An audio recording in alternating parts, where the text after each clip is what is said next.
Saudara, kasus kekerasan seksual terhadap anak yang dilakukan ex-Kapolres Ngada menambah panjang daftar kasus pidana yang menjerat institusi Polri. Selain pengungkapan jumlah korban, Polri juga didesak melakukan evaluasi dan memperketat asesmen sebelum memberikan jabatan tertentu.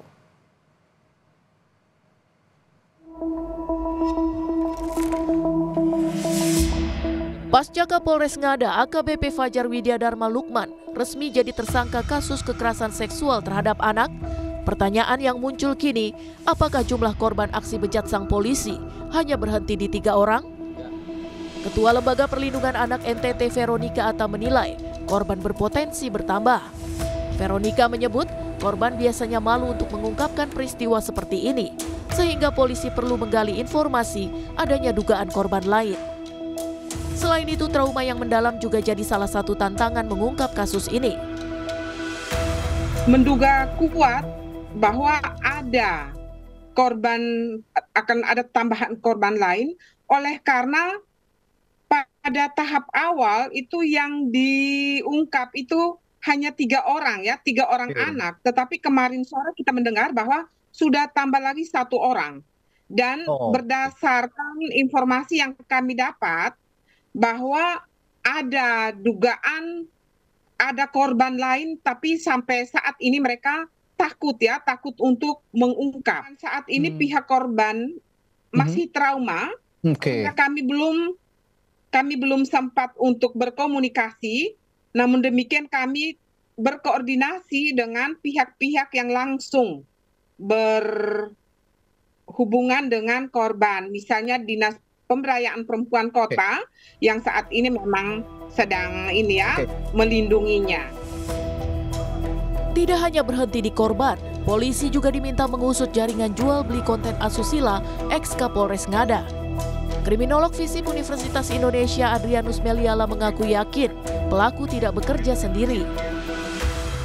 Pada saat yang bersangkutan sudah melakukan pelecehan terhadap anak-anak itu dan kemudian lalu menjualnya, dia tidak akan menjual atau tidak akan mengedarkannya dalam satu rantai, satu grup gitu ya yang terbuka ya. Grup itu pasti tertutup dan dianggap secure. Kenapa? Karena pasti sudah melalui proses screening terkait dengan orang-orang yang menjadi anggotanya.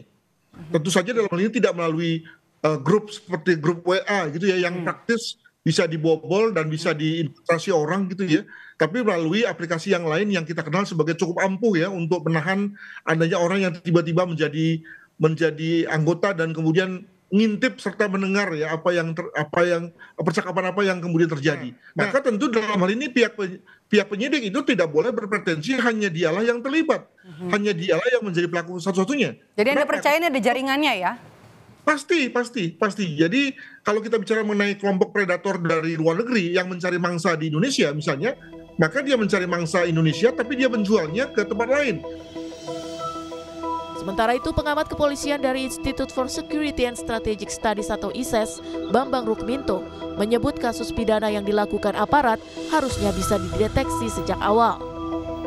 Kasus pidana yang melibatkan polisi tidak serta-merta hanya diputuskan lewat hukuman pidana. Evaluasi secara menyeluruh di tubuh Polri perlu dilakukan. Artinya tidak hanya proses punishment saja ya bagi mereka yang melakukan pelanggaran. Ini evaluasi secara menyeluruh itu juga terkait dengan meritokrasi di kepolisian.